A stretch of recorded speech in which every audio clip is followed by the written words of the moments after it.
Hey, greetings everybody, it's Lich King here again with another episode of World of Warcraft.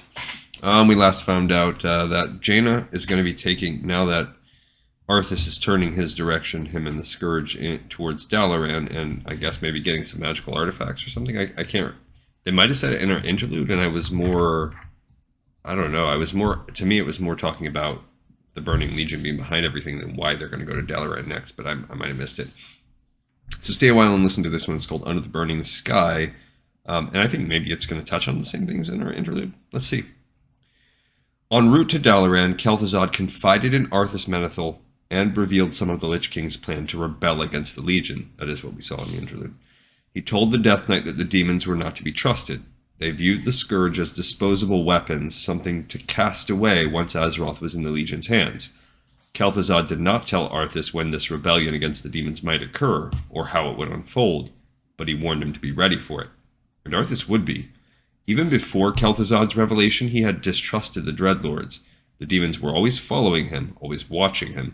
He found their presence insufferable, and he looked forward to striking them down as he had done to Mal'Ganis. But the Dreadlords would have to wait. For the time being, Arthas would do his part to recover the Book of Medivh from Dalaran to help bring Archimonde into the world. Okay, so that's why he's going to Dalaran. They want him to do that. And for now, he's playing along.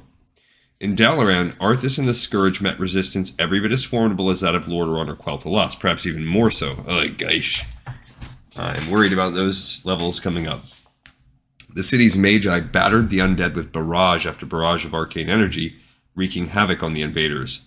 But this frontal assault was nothing more than a diversion. While the defenders focused their attention on the main undead army, Arthas led Kel'Thuzad and a small force of Scourge into the city itself. The Dreadlord Tychondrius accompanied the infiltrators, eager to keep watch over Arthas and ensure that he did what had been commanded of him. Using Kel'Thuzad's knowledge, Arthas overcame Dalaran's inner defenses. He cut a path toward the vault containing the Book of Medivh, only to find Antonidas waiting for him. Like so many other brave souls before him, Antonidas fought with all his heart to hold Arthas back, and like so many other brave souls before him, he failed. Frostmourne claimed another soul. This time it was one of the world's wisest and most gifted magi. Arthas had expected to find Jaina Proudmoore at Antonidas' side, and he was surprised to discover that she was not there. In fact, it didn't seem she was in Dalaran at all. That thought sent a strange emotion flitting through Arthas, some lingering fragment of his past life. He was relieved Jaina was gone. The feeling passed just as soon as it had come. Kel'Thuzad shattered the enchanted vault holding the Book of Medivh, and he retrieved the artifact. Many other relics lay alongside the tome, one of which was the skull of Gul'dan. Tychondrius was drawn to the item and its aura of fell energy, and he pilfered it from the vault before withdrawing from the city, so it's changed hands yet again. Arthas ordered the Scourge to pull back from Dalaran.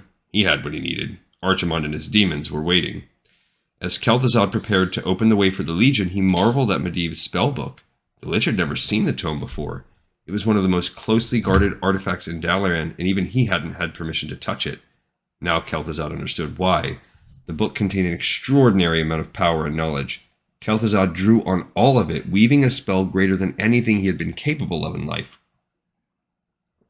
The influx of power created a rift that linked Azeroth and the Twisting Nether, and demons poured from the fiery maw.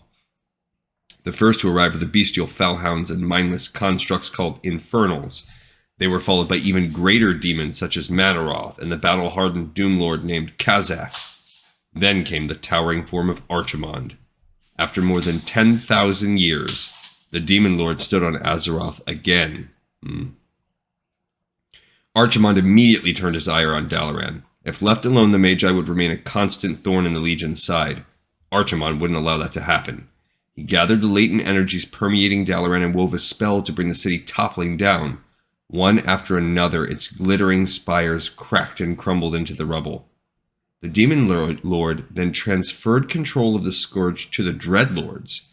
Archimonde saw no further need for the Lich King. The entity had served his purpose, creating a loyal army of undead for the Legion. Archimonde distrusted the Lich King even more than Kil'jaeden did. Archimonde ordered his forces to gather in the heart of Lordaeron and crush the last vestiges of the Alliance. This would ensure that no enemies would follow the Legion when the demons launched their invasion of Kalimdor. Not all of Archimonde's followers took part in the pacification of Lordaeron, however. The Demon Lord sent Manaroth and Tychondrius ahead to Kalimdor so that they could clear the way for the Legion's arrival.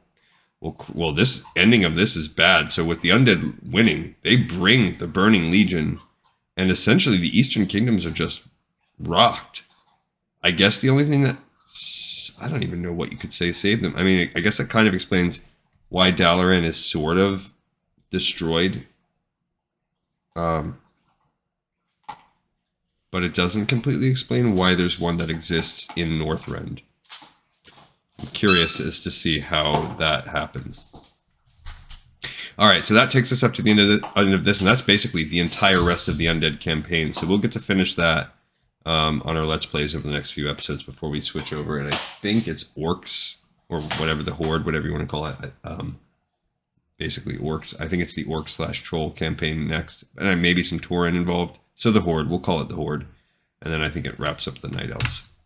Alright, another episode in the pipe, 5x5. Thanks everyone so much for listening and watching. Hopefully you enjoyed it. And I will see you next time on Lore of Warcraft.